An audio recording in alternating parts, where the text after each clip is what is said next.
TheNonProphets. I'm your host, Jeff D. My co-host today, Denis Loubet. Hello. And our producer, Russell Glasser. What's up? This show is coming to you live from Austin, Texas, September 25th, of the year 2004. Let's start with some announcements.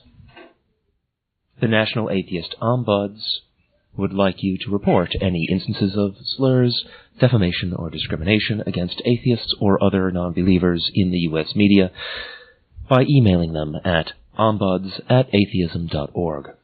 Please remember to include as many details as possible and a news source where applicable. Incidents will be reported to participating national and local non-theist organizations who have agreed to distribute press releases regarding the reported subject matter. The Heart of the Beholder Film Project news. On September 24th, a rough cut of the film was submitted to the 2005 Sundance Film Festival. Also, billionaire Mark Cuban was personally handed a rough-cut DVD for consideration in showing the film throughout his landmark theater chain, as well as on his new HD TV network. For more information about this film, visit www.beholder.com. You seem very tranquil today, Jeff, considering you just watched Outfoxed. I don't know how long I can maintain this. You have to turn down my volume? I did. You did. He's getting ready to make You're really making me work today. Was that like a real announcer voice? That's from years of watching Monty Python where they made fun of the BBC announcers. This ain't BBC that we get here. No, I know, but... Well, it sounded like golf. Now, watch this drive. Remember your announcer's training. What do they... there's a comedy bit. I don't. It's like, talk quickly and try not to think about what you're saying. Yes. All right. So, who wants to do some news? Oh, gosh. The reason... This was sort of... I just want everybody to know that I did that producer voice as a protest. Because I tried to talk Russell and Dennis into doing a Talking Like a Pirate Day episode. And they wouldn't do it. And then I tried talking like the Irish, and they wouldn't go for that. Another time. I'm somewhat flummoxed. Who's going to do news? I've got a tragic comic story to lead on with. A tragic comic story. Woman killed by falling cross. Rome, Italy. A 67-year-old woman was killed when a 3-meter, 10-foot-tall metal cross fell on her head in a small southern Italian town on Wednesday, police said.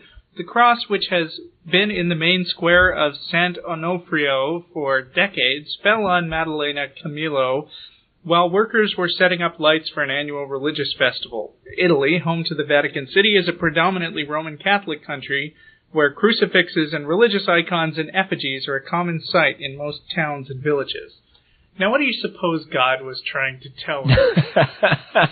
Well, nothing, man. There's no such dude. But I think this is definitely a case for a warning label. As tragic stories go, that one's hilarious. Yeah. Wow. Well, so... Of course, that's what we need. More. Commentary about... I don't know. I don't know how people live in a world where stuff like that happens. And it's not just that. There's... I remember after all the school shootings... Yeah. What was it? George Carlin said in a comedy bit about, all the religious outcry after the school shootings. He said... You know what I'm waiting for? Church shootings! That's going to be great! And then we had a church shooting. Oh, was it great? Well, it wasn't great. Except in the sense of, as tragic stories go, that one's hilarious. Sort of. But the point is, things like this happen. Things that, come on, if there was a big entity in the universe that controlled everything and cared what happened and had this religion that he really wanted people to be part of. Mm-hmm, but right? Peaceful and nice. Yeah, that those things just wouldn't happen. Yeah, it's sort of There's like... just no way. It's sort of like when the guy playing Jesus gets hit by lightning. When the guy... And smoke comes out... Smoke and or fire, depending on which version of the news story we report. They probably couldn't hear that at all, huh? Yeah. And much as I hate to be a news hog... another one in a similar vein, actually. Yeah. Although...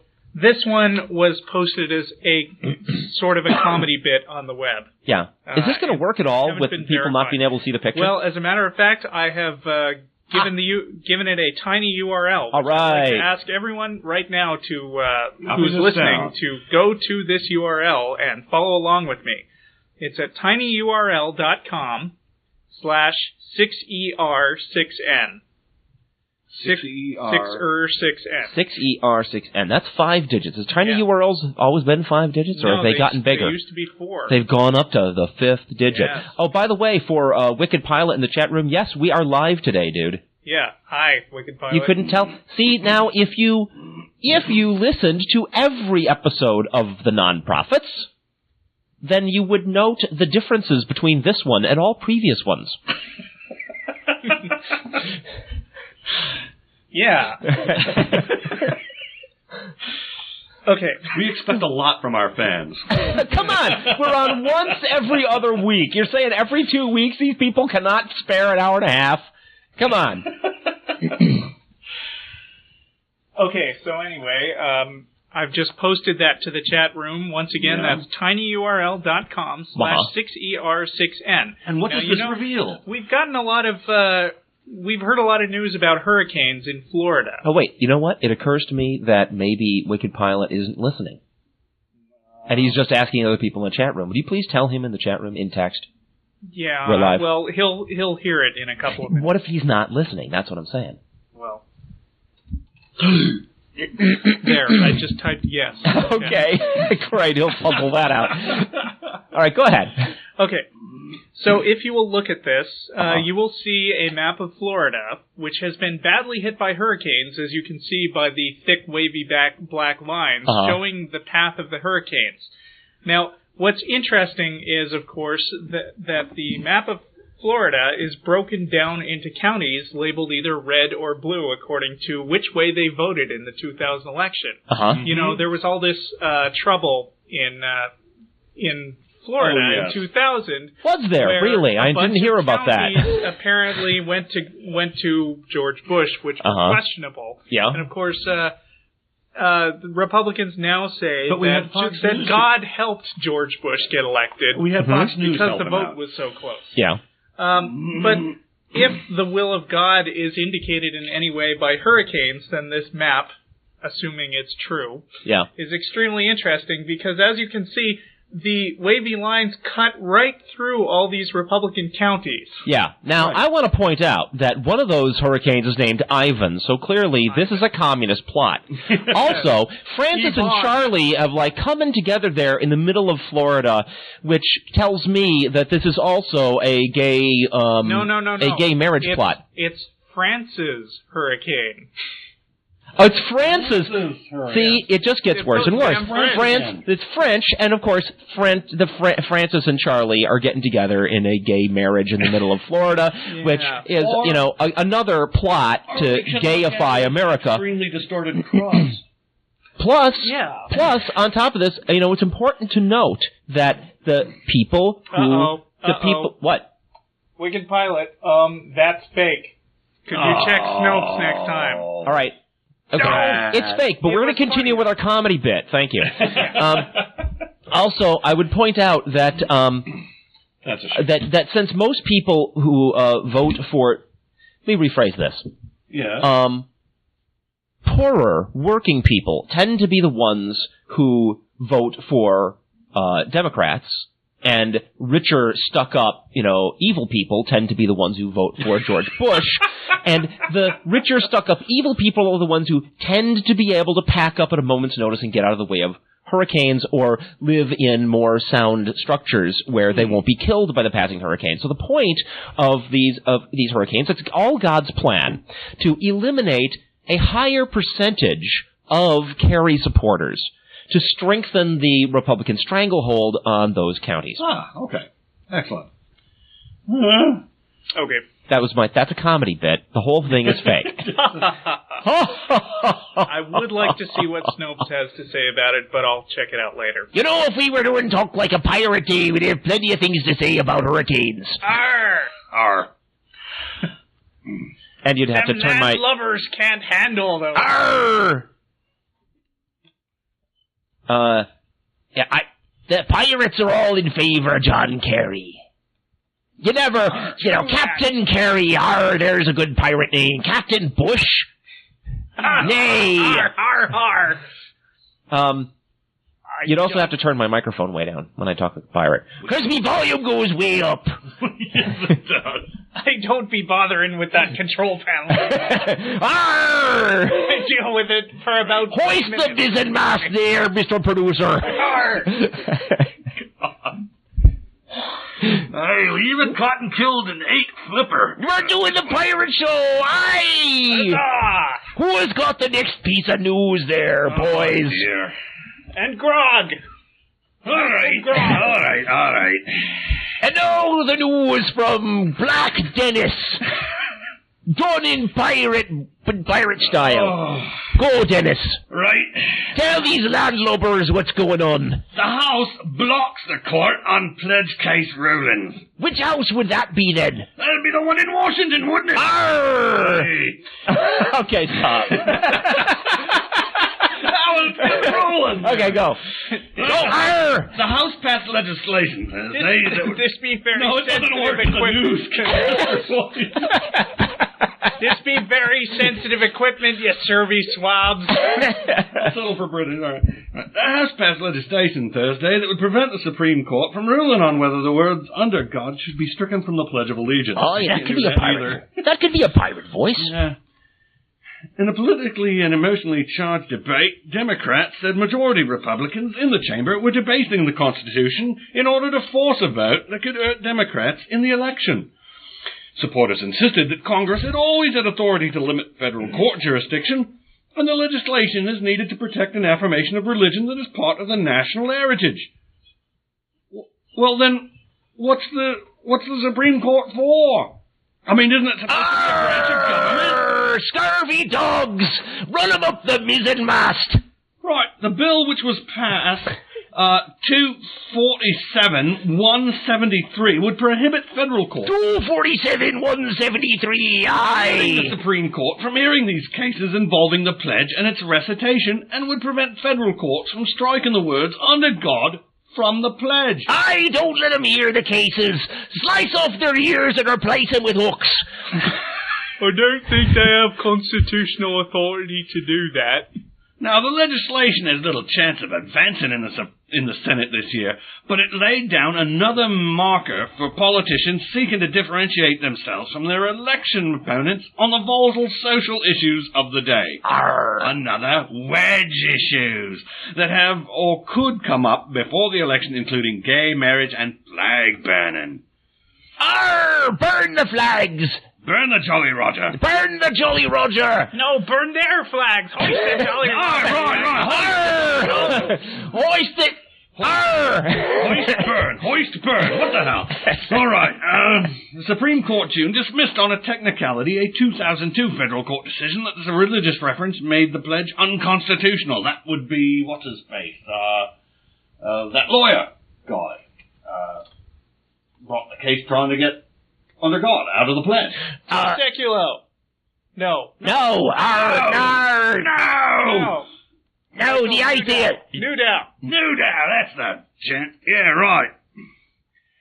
And so, Representative Todd Akin, Republican, author of the amendment on legislation before the House Thursday, said the High Court is likely to rule differently if it considers the substance of the case, and if we allow activist judges to start creating law and say that it is wrong to somehow allow school children to say "under God" in the pledge.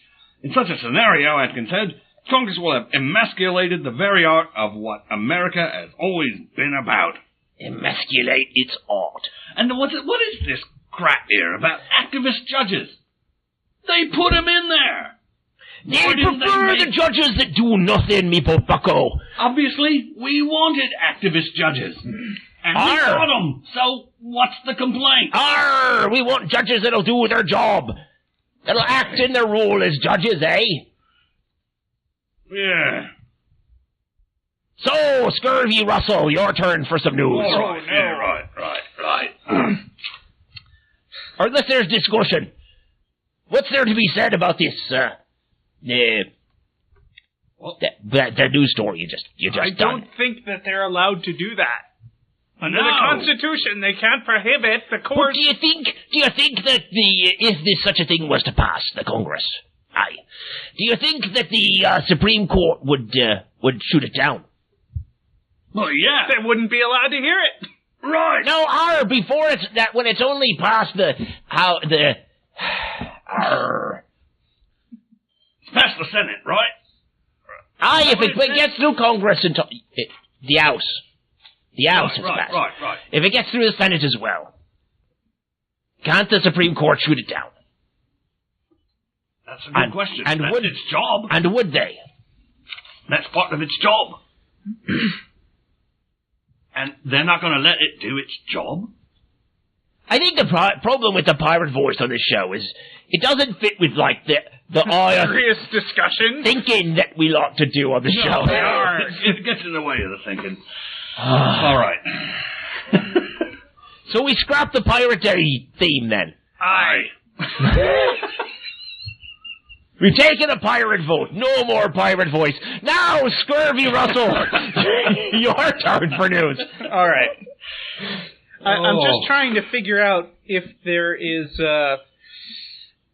some kind of ugly loophole that they weren't thinking about. Like, for instance, supposing that a lower court than the Supreme Court, such as the Ninth Circuit Court of Appeals, decided that the pledge was that the under God should be taken out. Yeah. Okay. And this ruling would forbid the Supreme Court from then hearing the case and overturning that ruling. Right. So couldn't that, backfire on them? Okay, one more time. I understand. Right. I think what they want, I'm not sure they care. I'm not sure that they care, because this whole thing is about states' rights, right? They're approaching it from that states' rights angle, which I think they're serious about. And I think the reason they're serious about the whole states' rights thing is because they don't care so much what goes on in liberal, metropolitan, educated areas of our country. They don't care that much. They want places like Alabama to be able to be fundamentalist conservative strongholds. Yeah. They don't want the laws that prohibit them from, having their own little weird sealed-off culture, right? They don't want those things to affect them. This is exactly why the Southerners argued that they had the right to hold slaves. And in response to that, they passed the amendment which says that all states must adhere to the Constitution, the same as the federal level does.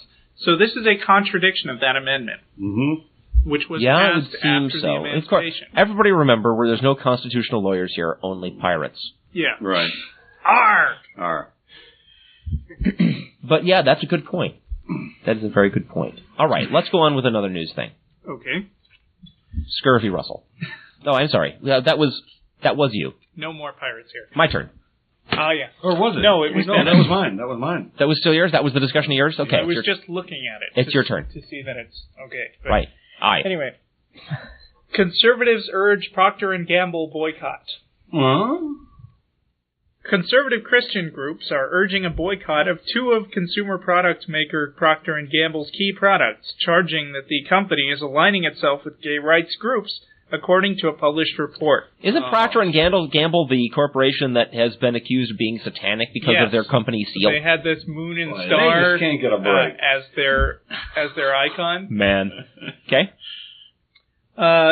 The New York Times said on Friday that James Dobson of Focus on the Family and the Reverend Donald Wildman of the American Family Association are angry at Procter & Gamble for a statement on the company's internal website opposing an anti-gay rights statute in its hometown of Cincinnati. The law exempts gays and lesbians from special civil rights protection. The two influential conservatives charged that by opposing the Cincinnati statute, the company is joining a push to allow same-sex marriage.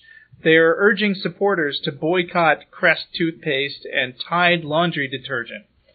For Procter & Gamble to align itself with radical groups committed to redefining marriage in our country is an affront to its customers, Dobson told the paper. I actually heard Dr. Dobson because I sometimes hear him on the way to work. Being furious about this whole gay thing. And he made something which sounded like he was presenting really obvious logic, but it was just completely stupid. Which I wish I could remember what it was, but it was something like... It's not something you can reconstruct because there's no logic to it. No, but it was something like, you know, they say on their website that they don't support discriminating against anyone, but they're discriminating against us by not letting us prevent gays from marrying. Or something like that. Or they're discriminating against people who want to discriminate. Right. Basically. Right. And a shout out to Rude Boy in the chat room. Good one there, mate. Walking the Republican Party plank. Arr. Rude Boy. Hi. Okay. Now, mind you, Procter & Gamble makes a few more products than Crest toothpaste and Tide. Yeah. Like, this is really going to put a dent. Sure. Well, I guess it's their two biggest products. It's pathetic. Yeah, I'm just interested in the Procter & Gamble is one of those rationalizing that goes into. I'd like to mention one of the things I've read a lot about some stuff that Procter & Gamble does because I have a web page about Amway, and Amway was one of the key groups that was perpetrating this myth that Procter & Gamble was satanic. Really? Yes, because Procter & Gamble makes cleaning products, and so does Amway. And Amway is right-wing conservatives. Amway is run by the DeVos family, in part, which is a very strong contributor to right-wing causes. Wow, interesting. All tied together. I have no idea what to conclude about. Good grief, you people. You know, not you people. We're talking about those. Yeah, not you people listening to the show. Of course, you're all wonderful. I'm just continually fascinated by this. You know, they're taking advantage of things like, you know, you can't be against discrimination because that's discriminating. Right. I mean, any kind of otherwise obvious statement that you can draw into a weird circular interpretation. You're discriminating against bigots, says Neutron Jack. Arr! Right. That's not a pirate thing. Yeah, you're right, Neutron Jack. We're intolerant towards intolerance. Right. I mean, the only thing to fear is fear itself. Well, you can't say that because then you're afraid of fear, and you just said you can't be afraid. It's that kind of reasoning. All right, I'm going to do it. Well, if the only thing to fear is fear itself, then should we be afraid of being afraid of fear? Yes. No, you shouldn't be afraid of that. Okay. Only afraid of... What is that scene in Mystery Men? Like, Captain Amazing, I knew you were coming. Yes, I knew you'd know. But did you know that I would know that you knew? Yes, and I knew you'd know I'd know you knew. Did you know that? All right. You just changed characters on me. You were Captain Amazing, and you stole Frankenstein. Casanova Frankenstein line. Good movie. Yeah. Has Janine Garofalo in it, who is a babe. Yes, Jeannie Garofalo, Babe, and co-host of a show on Air America Radio. Yes. Woohoo! Babe liberal, and talented. liberal activist, atheist, smart. and, hot chick that I want. Okay, so... Peering into the mind of our host. All right. News. Speaking of right-wing bullcrap, GOP pushing for flag, under God votes. Flag burning and the words under God in the Pledge of Allegiance are about to join gay marriage among the volatile issues that congressional Republicans have pushed to votes ahead of the election to remind the public how the GOP and Democrats differ. There's so many wedge issues, they need to be called shims now, because enough wedges crammed under an election and you've got... You're using the pirate terminology there, the sailing and the putting the ships together and making ships do things. But go ahead. The House is expected to vote next week on a bill that says only state courts may hear cases involving the pledge. As a result, the Supreme Court could not rule on whether under God violates the First Amendment, which says in part, Congress shall make no law respecting an establishment of religion. Just gag the court. Huh? We don't need a Supreme Court, I guess. Senate Majority Leader Bill Frist, Republican from Tennessee... Bill Frist. Black Bill Frist. Scurvy. Scurvy Bill Frist. We can do better than that. We've done scurvy and black already. What else? But we're not doing Pirate Day. You guys voted down Pirate Day. We voted down Pirate Day. What was that? It'd be so hard to remember. Once you get in the habit.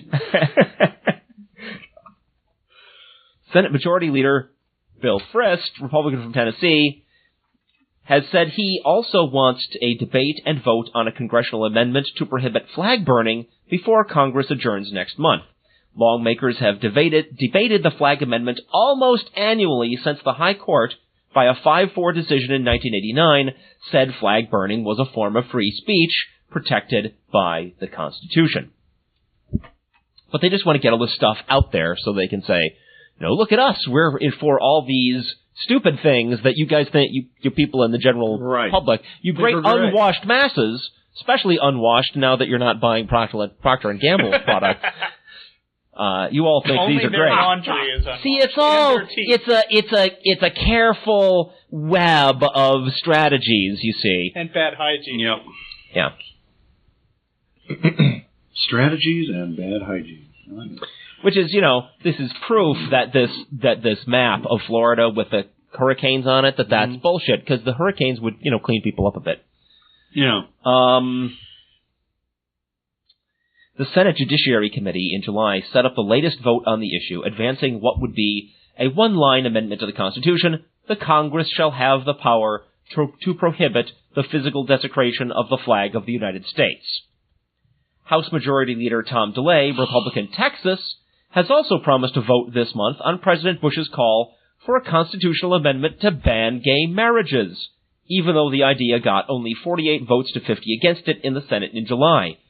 Constitutional amendments require 2/3 majorities, or 67 votes, in the Senate and 290 votes in the House.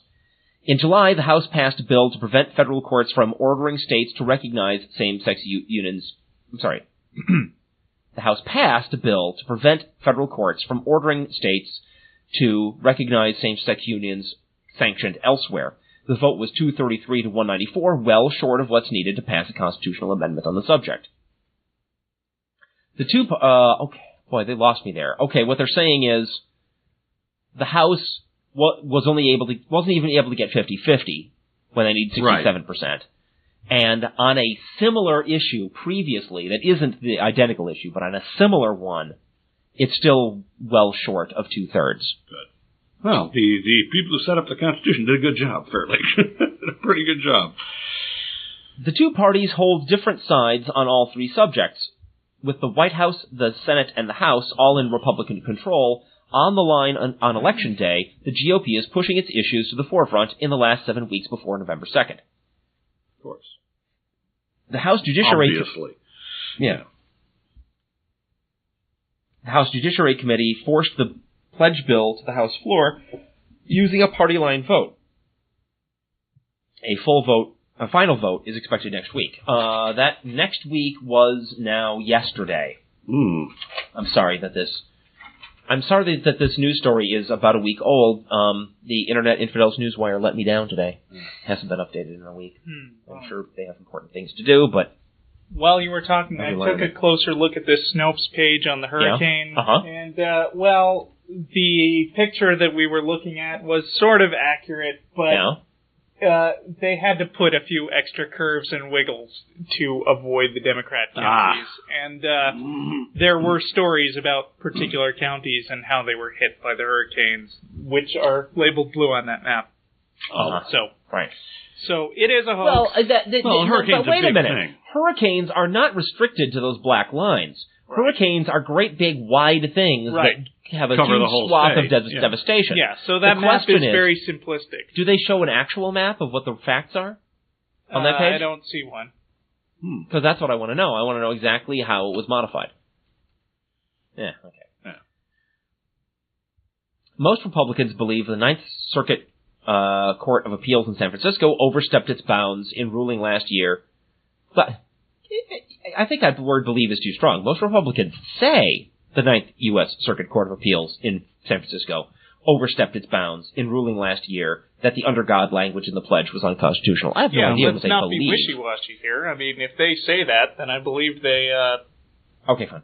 The Bush administration and many Democrats have also argued that the reference One Nation Under God should remain part of the pledge. Integral to the American constitutional system is each branch of government's responsibility to use its powers to prevent overreaching by the other branches, said House Judiciary Committee Chairman James Sensenbrenner, Republican, Wisconsin. Well, yeah, that's true. So what? Yeah. You've got to do more than just say that they overstep their bounds and point out that the constitutional system, wants the branches to keep each other from overstepping their bounds. Yeah, you got to show how. It hasn't established that there's been bounds overstepped. Democrats say it is obvious that Republicans are just trying to win political points. A March poll by the Associated Press showed 87% of those polled thought under God should stay in the pledge. It seems that my Republican colleagues have lost sight of our priorities, said Representative John Conyers of Michigan, the Judiciary Committee's top Democrat. We are a nation at war. The death toll of our men and women fighting for our right to be free from terror has reached record limits and continues to rise every single day. Why then is something so arbitrary and so unnecessary at the top of our list of things to do? Democratic presidential challenger John Kerry and his running mate John Edwards do not think the Constitution should be amended to add the ban. Kerry missed the Senate vote on the gay marriage amendment, but said he was against it. Just more stuff. Kerry has been saying some great stuff this week, by the way. Has he? Yeah, he's been, he's been jumping all over the Bush campaign. I mean, there was one thing I heard where Bush was asked about the CIA report that said that things are really shitty in Iraq. And Bush's comment on it was, well, the CIA, they're guessing. That's what he actually said. I bet they love that. Within an hour, Kerry came out and said, and replayed that clip of Bush saying the CIA is just guessing. And he said, does this sound like a guy who knows what's going on in his government? If George Bush really thinks the CIA is that incompetent, then he better do something about it. Yeah, damn. Wow. News? Dennis? Well, Black Dennis? Let's see. What do you have there? Let's see. What do you have there for us, Black Dennis? You scurvy scalawag. Let's see. A GOP mailing warns that liberals will ban Bibles. Will we? Yeah. We want the Bible banned, obviously, right? We do, huh? Yeah, that's what they say. I don't that's ban them. we want. I don't ban them. I just find amusing places to hide them in hotel rooms. And what the GOP says has to be true, right? No, not necessarily. Washington. Campaign mail with a return address of the Republican National Committee warns West Virginia voters that the Bible will be prohibited and men will marry men if liberals win in November. Are the scurvy dogs. Wow, they're psychic. Run them up the mizzen mast. Keel They know the future. Keelhaul them. The literature shows a Bible Kill with the every word last man, banned Jack across of them. it, and a photo of a man on his knees placing a ring on the hand of another man with the word allowed. Wow. Oh, my God. I didn't know that was illegal. All right. The mailing tells West Virginians to vote Republican to protect our families and defeat the liberal agenda. The Republican National Committee Chairman, Ed Gillespie, said Friday that he wasn't aware of the mailing, but said it could be the work of the RNC. It wouldn't surprise me if we were mailing voters on the issue of same-sex marriage, Gillespie said. The flyer says Republicans have passed laws protecting life, support defining marriage as between man and a woman, and will nominate conservative judges who will interpret the law and not legislate from the bench. The liberal agenda includes removing under God from the Pledge of Allegiance, it says. It does not mention the names of the presidential candidates. Jim Jordan, a spokesman for America Coming Together, described the mailing as standard issue Republican hate-mongering. Gillespie said same-sex marriage is a legitimate issue in the election.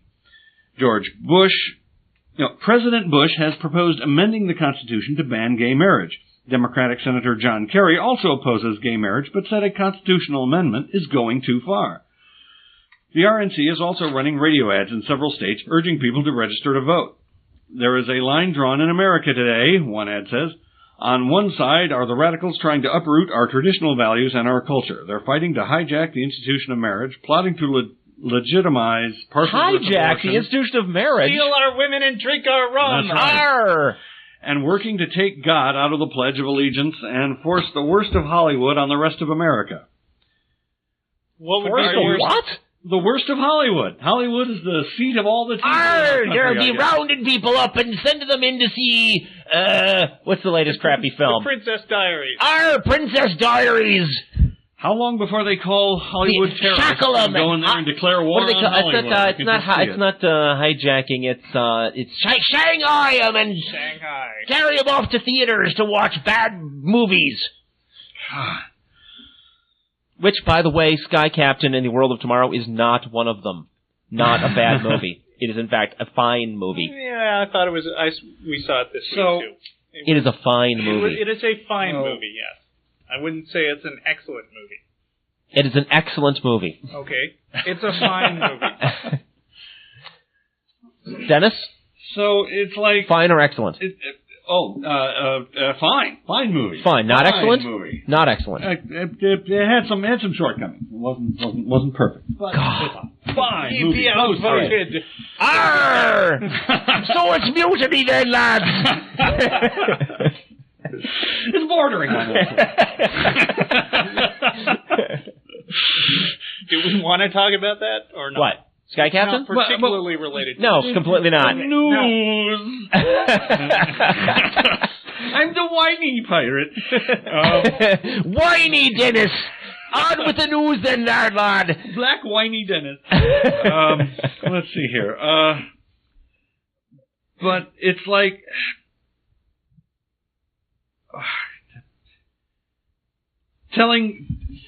they're insulting the intelligence of the people in West Virginia. Well, yeah, sure. They're insulting everybody's intelligence. It's amazing, and nobody thinks that. It's just. Well, only those who are in fact smart enough to notice that it's intelligence insulting. There you go. Plan 9 from outer space. What about it? That's what will force. The worst of Hollywood, for those of you who forgot. Sit ye down, scallywag, and watch these aliens in their cardboard spaceships. Well, let's paraphrase the movie then. All you Republicans are stupid. Your stupid minds. Stupid.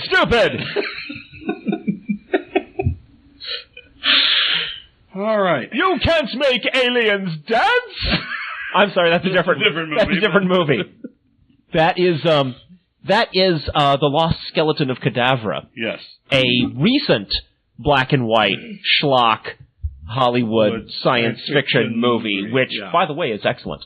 Yes, go see it. It's rentable. It's not rentable. In theaters.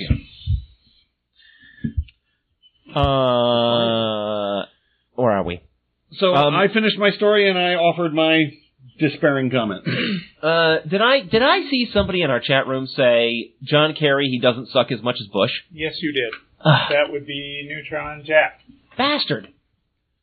You know, I read an excellent letter by Michael Moore on alt-atheism. I read that too, and frankly, Michael Moore was also saying he doesn't suck as much as Bush. But his point was, that's irrelevant. Right? Yeah. I mean, in the sense that there's people who are saying that, you know, he doesn't suck as bad as Bush, and he's actually extremely bad. Yeah. And he's not actually extremely bad. No, he's not. He's actually very good. He's not perfect. Duh, he's a fucking human being. Vote for him. Right. I'm quite annoyed, and I agree with his point of his letter, which was, you know, it is time for all of this, you know, internal bickering among people that want Bush out of office to go away for the purpose of making sure that Bush gets out of office. Yeah, you know, we can discuss the shortcomings of our new president when we have a new president. Okay? We can worry about then yelling at him because, unlike Bush, he'll actually listen to people. Right. If once he's in office, imperfect as he may be, he will listen to people. He will listen to, for example, scientists. Yeah, right? Oh, that would be cool. He will listen to, say, the CIA. He won't say, they're just guessing. Man. You know, enough of this. You know, enough of this defeatist. What is the word? Demoralized crap. Enough. While we're at it, you know what else drives me crazy? What? These undecided voters. Yeah. Who say, I'd like to vote for John Kerry, but I just don't know where he stands. Then they're not paying any attention. Right. I mean, they say this as if, I mean, first of all, this is just echoing the Republican talking points. I don't know where he stands. I don't know where he stands. Yeah. All you have to do to find out where he stands is go on his website and read his platform. Yeah. That's it. But you know where people... You can then complain about his platform and say, I don't like his platform. And even that's irrelevant. You know, it's like, I don't know where he stands. Well, what's the alternative? You do know where Bush stands. Yeah. No. You know where this... I think it is relevant. Because, I mean, because when people feel like, well, I hate Bush and I don't know anything about Kerry, those are the people who are likely to say, I'm just not going to vote, or I'll cast a protest vote for somebody else. Right. I think the reason why they don't go to Kerry's website and read what it is that he stands for, what his positions are on issues, is because they're used to getting what information they need from network news. Oops. And the network, which, you know, it just pains me to say it, but you go to any bank, hotel, you know, a little I saw it playing things in the lobby of my work, which is a large corporation that I don't know if I should name. Corporate yeah. The thing that you'll see whenever these days you go to some place where they are playing some news on a television, it's Fox.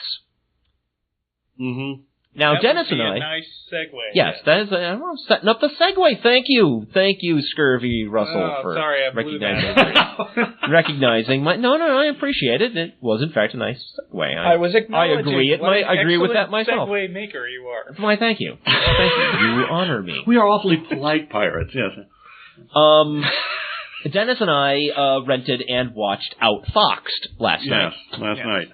Which is a documentary about what the Fox network is, where it came from, who put it together, how they operate, and how their whole claim of being unbiased is complete and utter shash. I laughed because if I started crying, I wouldn't be able to stop. I can't say, I mean, compared to something like Fahrenheit 9/11, it's not an extremely powerful documentary. No. And it starts off pretty mild. Pretty weak. Yeah. Yeah, it's like, I mean, they start off showing things to illustrate their point that are arguable, I think. Yeah. And I really hated their use of, anonymous.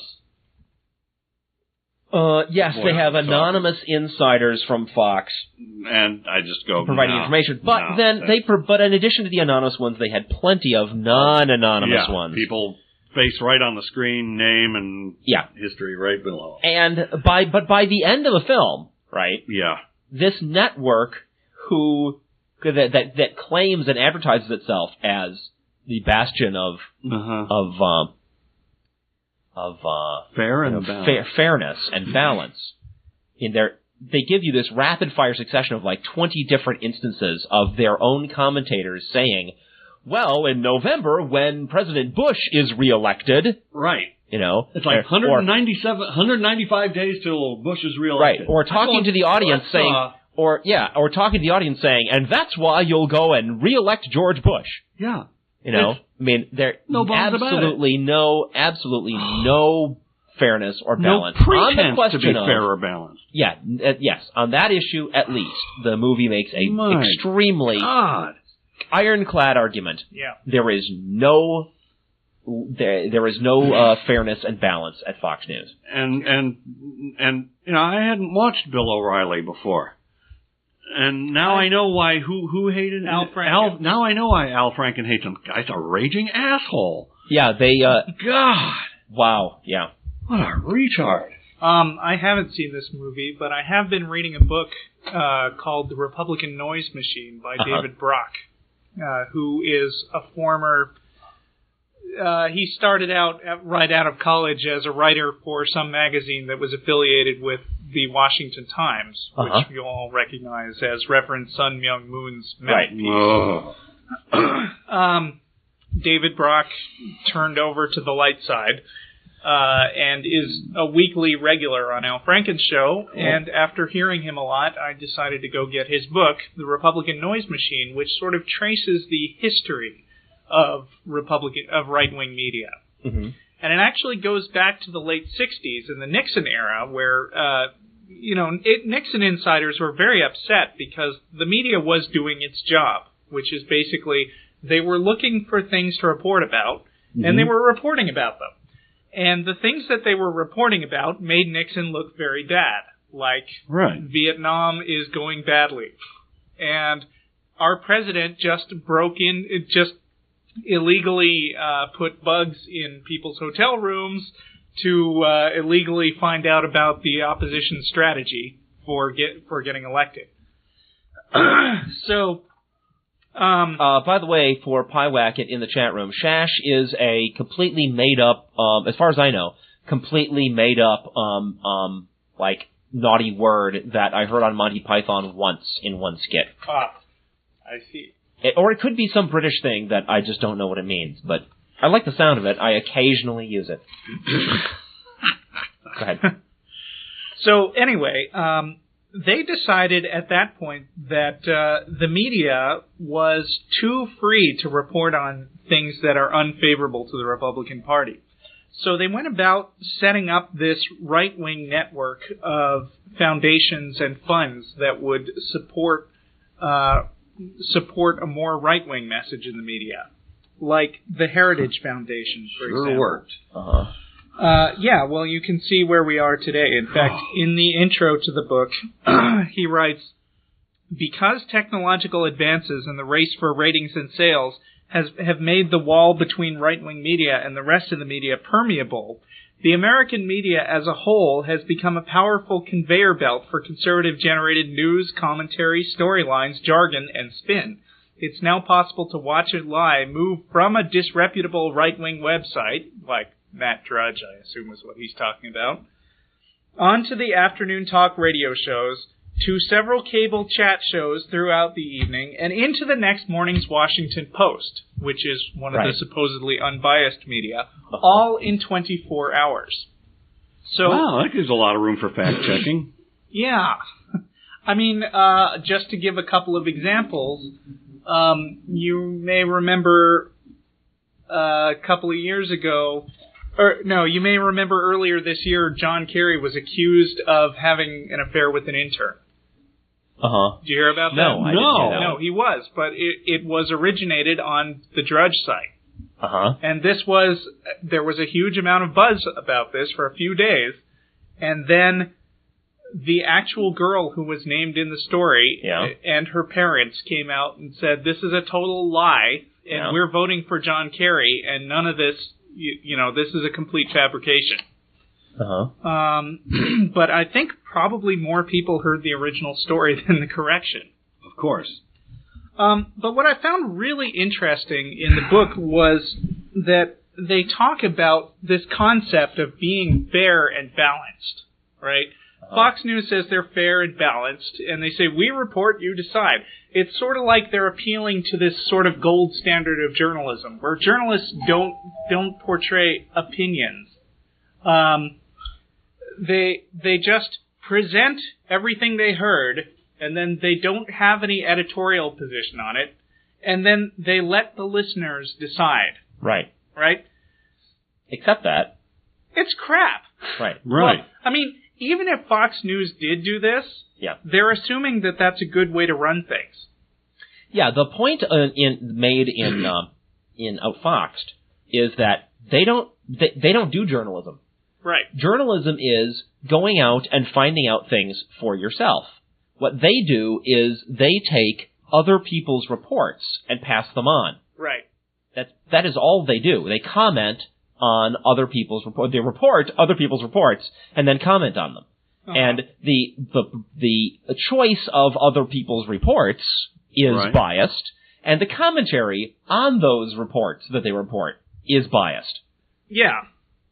But I mean, let me tell you why it's flawed to even think that journalism should be fair and balanced. Please, go ahead. They covered this in the movie, too. I really need to see this movie. Okay. If you're reporting something that is a lie, you should say it's a lie. That would be an editorial position. Like, for instance, the Swift boat veterans, right? They just report the Swift boat veterans. They say, a whole bunch of people say blah, blah, blah. And they have commercials saying blah, blah, blah.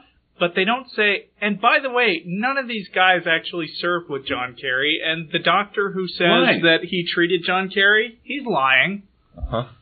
If they said that, that wouldn't be balanced, because they're making a judgment on that guy.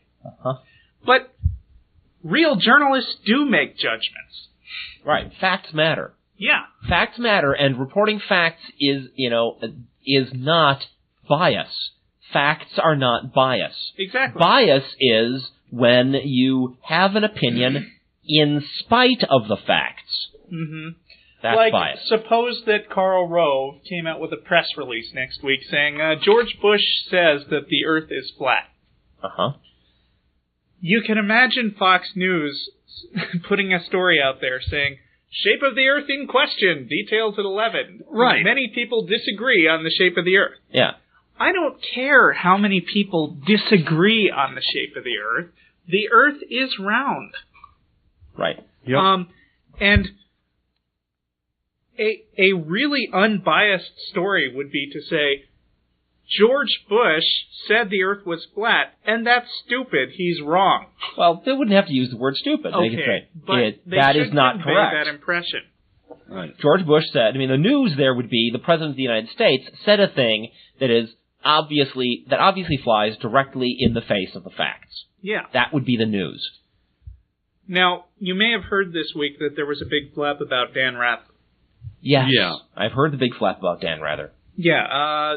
To recap... It's amazing. In fact, it is amazing how the people involved in this big network of, commentary and commentary,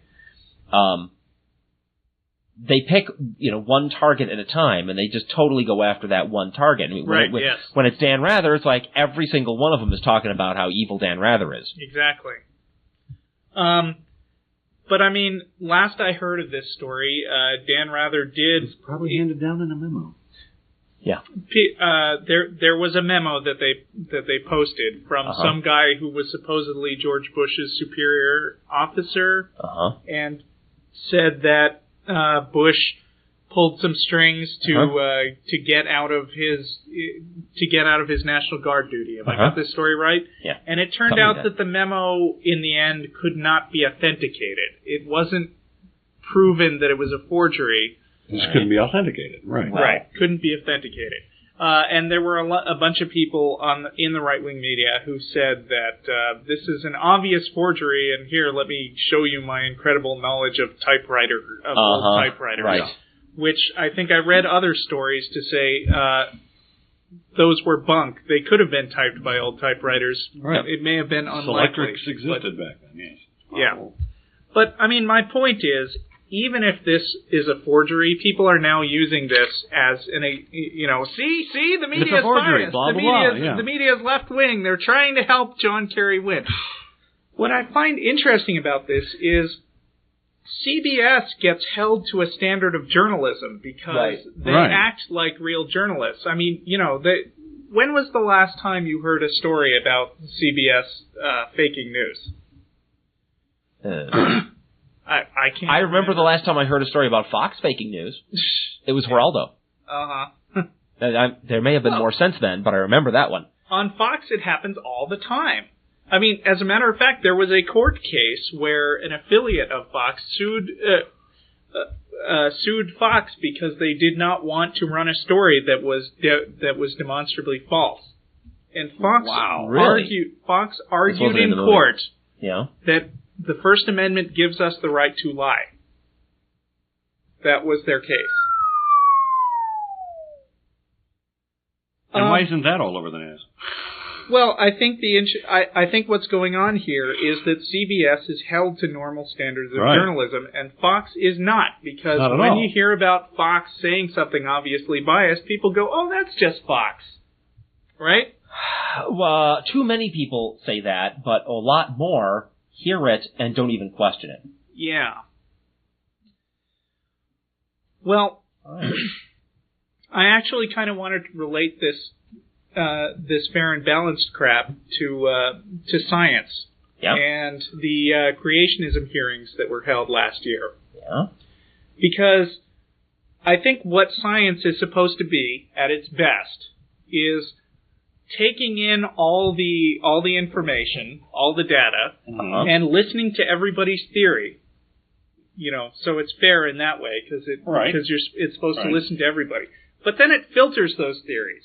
Using fact. Yeah, when scientists go through peer reviews, other scientists rip them to shreds and say, no, your theory is completely flawed. It's nonsense. Science is all about passing value judgments, not being fair to BS ideas. Right. Now, what are their names? The Discovery Institute came through here last year, and they were demanding that we change our textbooks in Texas. And what did they want? Did they want us to teach intelligent design? No, that's not what they wanted. They said we should teach the controversy. We should teach that some people disagree about whether evolution is a valid theory or not. And never mind that the people who disagree are not like published scientists who do research on the subject. Right. They just say, let's be fair, let's give equal time, and say that not all people agree with the theory of evolution. Right. That's exactly what Fox does. They say, let's be fair by letting both sides talk, and then not pass judgment on either one. Except that they do that too, but that's what they say. But, if they were really in favor of not being judgmental, you could at least say, okay, well, you've got this nice, if naive, moral position you're trying to adhere to, right? The biblical judge not lest ye be judged. Yeah. If that's what they were really doing, you'd smile and say, yeah, it's very nice, But that's not what they do. No. I mean, even though they're saying that, Right. Well, they're that's not as what judgmental as shit when it comes. I mean, Darwinism has been accused of being responsible for everything bad that has happened since Darwin came up with it. I mean, they make value judgments about the other side stuff all the time. Yeah, they do. Which actually brings up a quote from Matt Labash early on. He's with Fox News. Mm-hmm. No, what is he with?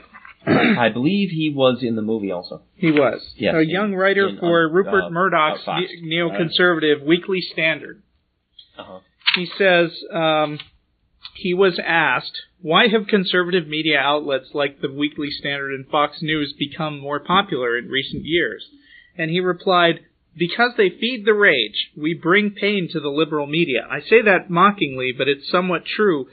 While these hand-wringing Freedom Forum types talk about objectivity, the conservative media likes to rap the liberal media on the knuckles for not being objective. We've created this cottage industry in which it pays to be unobjective. It's a great way to have your cake and eat it too. Criticize other people for not being objective, and then be as subjective as you want. It's a great little racket. No, he wasn't in the movie. You didn't hear that quote? That was great. That guy wasn't in. There's this. I want to bring this back to that letter from Michael Moore that I was talking about earlier. Yeah. And I don't know if he used this word, but I was thinking about it afterward. The word for what has happened to the progressive side of things in this country is demoralized. Progressives have become demoralized to the point where we can't have a candidate without, some of our own people actually caring more about the fact that he's not perfect than they do about the importance of getting rid of the guy that is in the White House that we know is extremely bad and dangerous for our country. Right. Yeah, we're saddled with this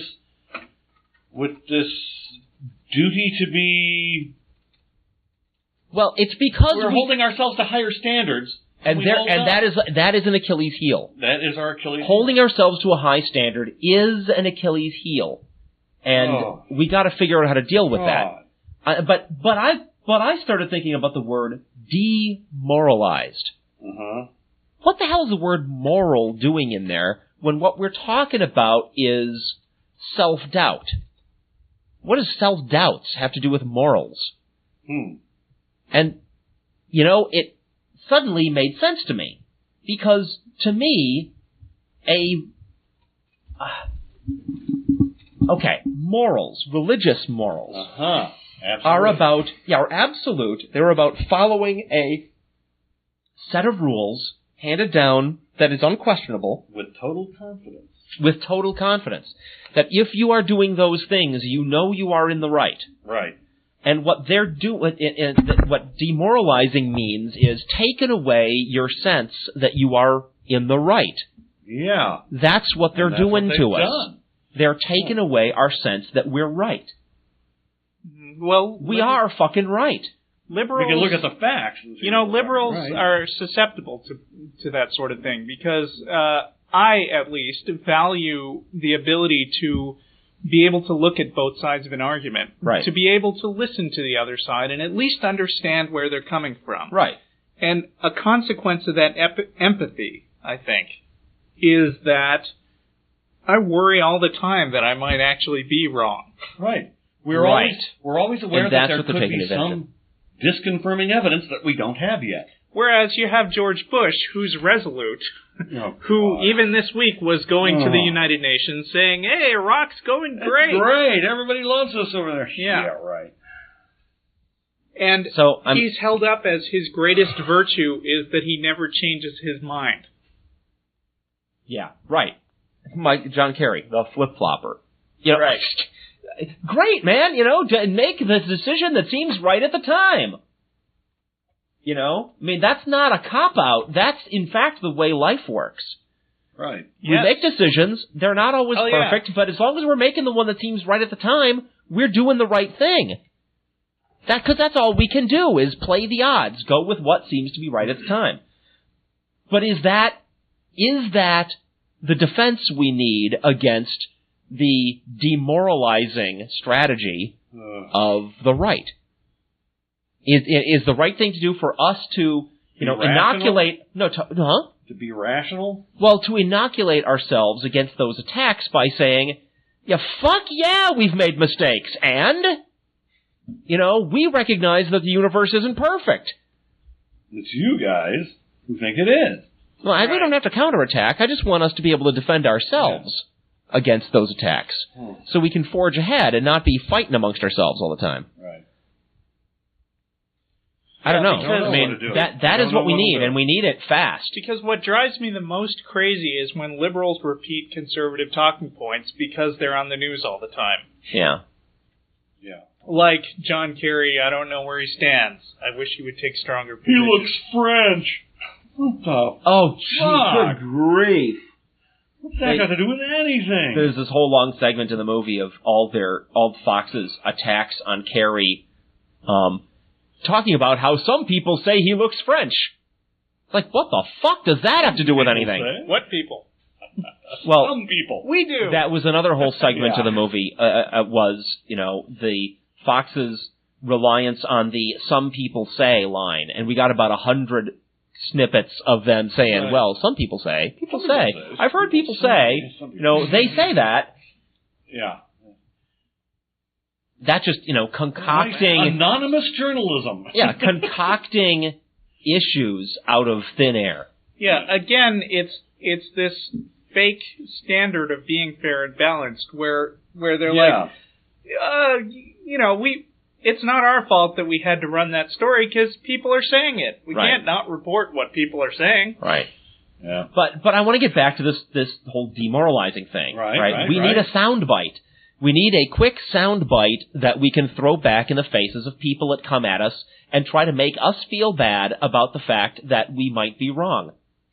As atheists, we are very used to being accused of not recognizing the fact that we might be wrong. We do recognize the fact that we might be wrong. That's right. And we don't fucking care because we think the odds are way in our favor.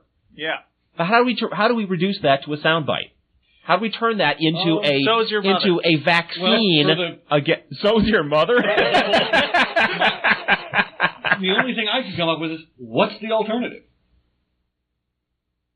If you have questions about Kerry or stuff like that, well, what's the alternative? Bush is the alternative. Can't have that. I don't think that's good enough. I don't think it's good enough because it assumes that the person you're talking to already doesn't like Bush. Yeah. And it also accepts that there's actually something wrong with Kerry. There's not actually something really seriously wrong with Kerry. There isn't. There are, a number of issues on which he may not precisely agree with particular liberals or progressives. Well, so what? He is a human being. The average man on your street doesn't agree with everything you say. You think you can get a president that agrees with what everybody says? Everybody, even in, under the broad canopy of liberalism and progressiveness? No. You're just never going to have that. Bill Clinton didn't precisely agree with everything that well, what's the go back to a liberal icon. Roosevelt? I was going to say John Kennedy. Kennedy. Right? Kennedy. John F. Kennedy did not precisely agree with everything every liberal or progressive said. He didn't. Didn't make him a bad choice for president. Particularly not given his alternative. Right? Wasn't he up against Nixon? I think so. I'm not sure. So... But I mean, that's the thing. What is the solution? What is the? I don't know. I think we all got to think about it, and we gotta. Everybody needs to be getting down a soundbite where when some liberal says, you're biased because you don't let the creationists teach their view in public school. We need a We need a better response than, well, you see, these are called science classes, and those people, the creationists and their creationists, it's too long, huh? and the creationists who wear masks and call themselves intelligent design theorists, those people do not belong, in their views, don't belong in a science class, see, because they're not science. That just takes too long. Yeah. Takes too long, and, when they can say their thing 57 times before we're done saying our thing once, it's not a surprise that a lot of us start going, how much harm could it do? Yeah. Seems fair. No? So, anyway, I don't know. I'm not saying I have an answer either. I think that's worth mentioning. Want another news? Yeah, let's have another news. What are we doing here? Okay. Actually, I got a funny one. Okay, Whose turn was it? Who did the last one? Well, we just did this whole thing on Fox News, and I don't know who... Which came from you. You were talking about something and segued to me. Right. But I want to do an actual news story now. Okay. Under God absence stirs library debate. This is hilarious. From the 17th. A Frankfurt couple, upset about a poster of the Pledge of Allegiance at the village library, plans to confront the library board next week. That would again be this past week, because this is illegal. During a visit to the library this summer, Jim Hertz and his wife Jan noticed the poster on a wall and were surprised to see the words, "Under God," omitted. They contacted the library and were informed that the poster was an historical document donated to the library before 1954, the year Congress approved adding "under God." Ha ha ha ha ha. Now's our time to take a moment to laugh at the silly fundamentalists. Right. Ha ha ha ha. They didn't Story know. goes on. Hertz, who has lived in Frankfurt for a year, said he found the outdated version with no note indicating it was not the current version to be offensive and intellectually dishonest. Suck it up. Library Board President Kay McNeil said the poster is rotated regularly with those containing the Gettysburg Address and the preamble to the U.S. Constitution.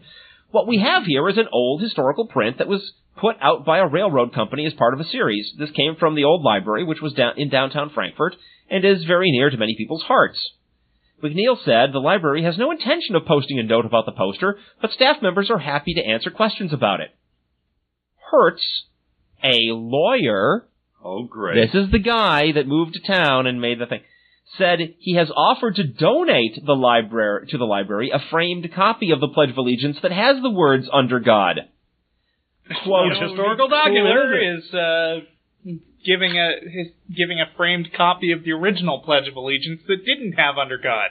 Right.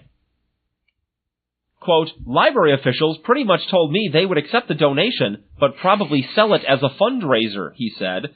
I also pointed out to them that I found their copy of the pledge on sale for $5 on what I would call an anti-Christian website. McNeil said the library board has not made a decision on accepting Hertz's donation.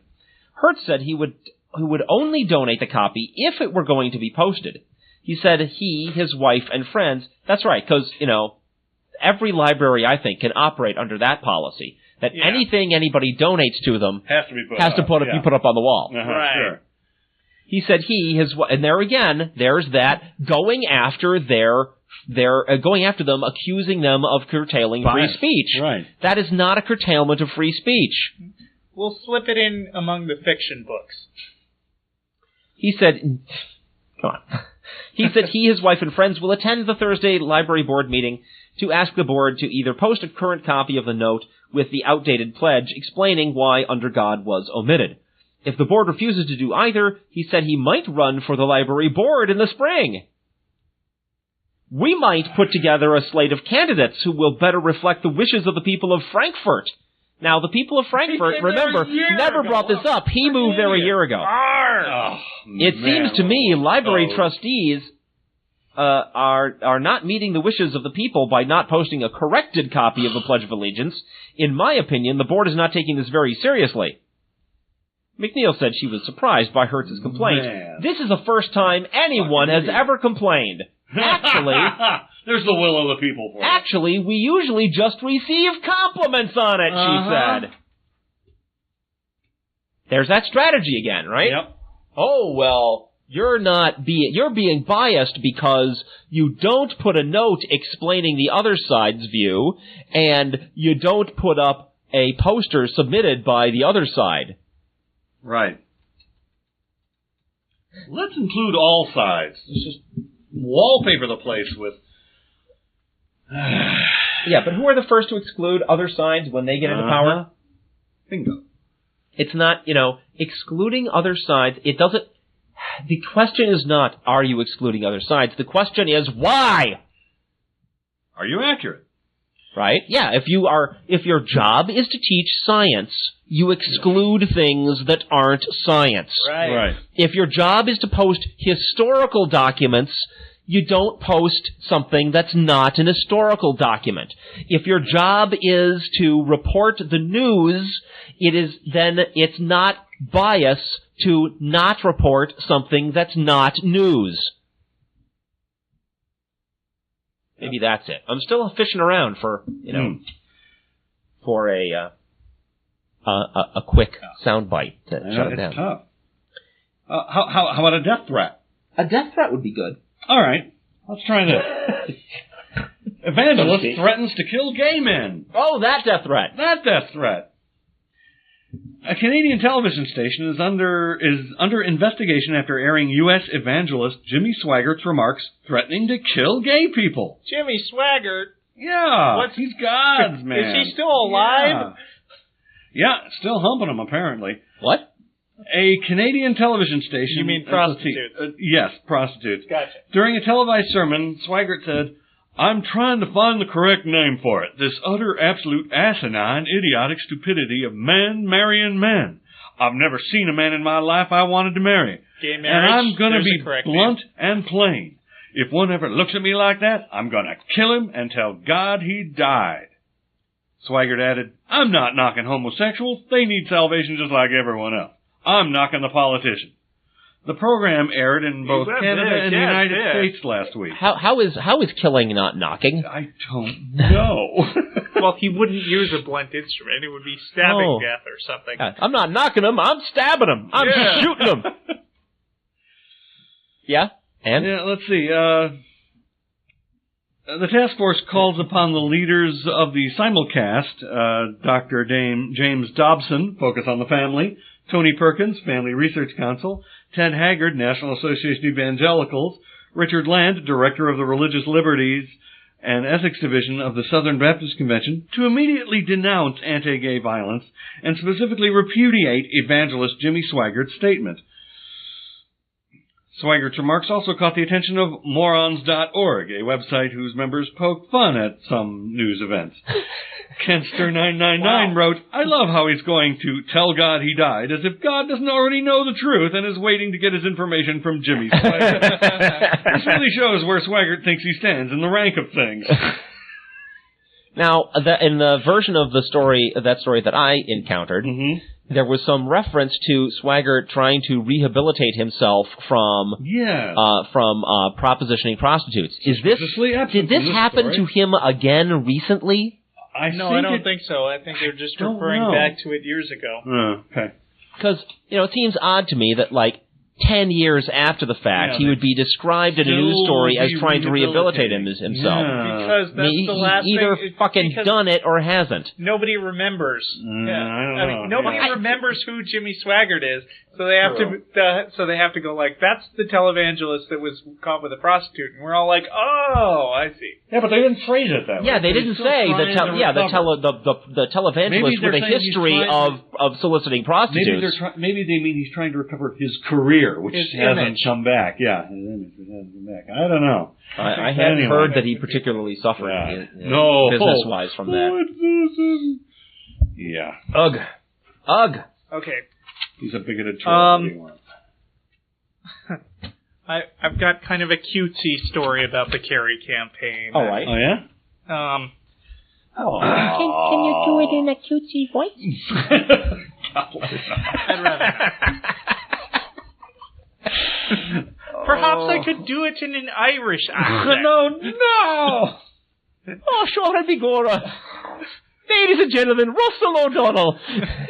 Russell O'Glasser. I'm sorry. Don't be calling the Irish Defamation League. Okay. I have a story about them next. Oh, good. That's not Irish Defamation League. Irish guy, Catholic Defamation League. All right, so this is actually a two-part story, and I was No. I was lucky enough to hear the first part before the punchline had actually come out. Right. On September 9th, Lynn Goebel of Moulton, Alabama, was fired from her job at Enviromate. This is not the cute part. A company that makes housing insulation, for driving to work with a Carrie Edwards bumper sticker in the rear windshield of her Chevy Lumina. No. The person who did the firing was Phil Geddes, who owns the company and is an enthusiastic Bush supporter. Here's how Goebel related her... I don't know how to pronounce this. I'm saying it too much like Goebbels. Gobble. I'll say Gobble. Okay. Fine.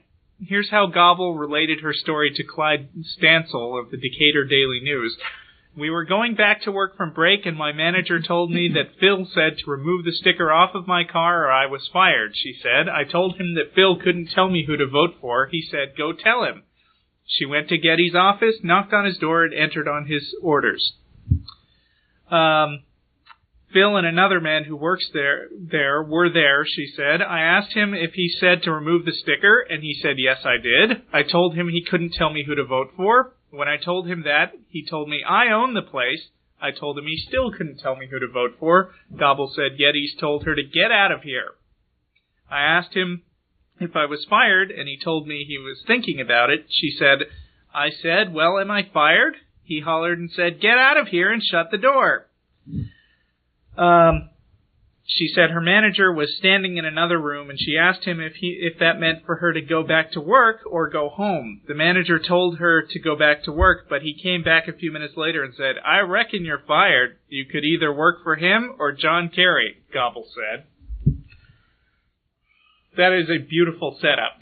All right. Because the next day, the Kerry campaign read this story after it was being passed around. Uh-huh. And John Kerry called him up and said, get back in touch with your boss and you let him know that you're working for me as of today. That's great. That's cool. So Lynn Goebel, according to updates to the story, is now going around the country stumping for John Kerry and telling her story to all these news networks. Wow. One job lost because of Bush. Right. Is replaced by hundreds, perhaps thousands Very of symbolic. votes. Right. Yep. That's awesome.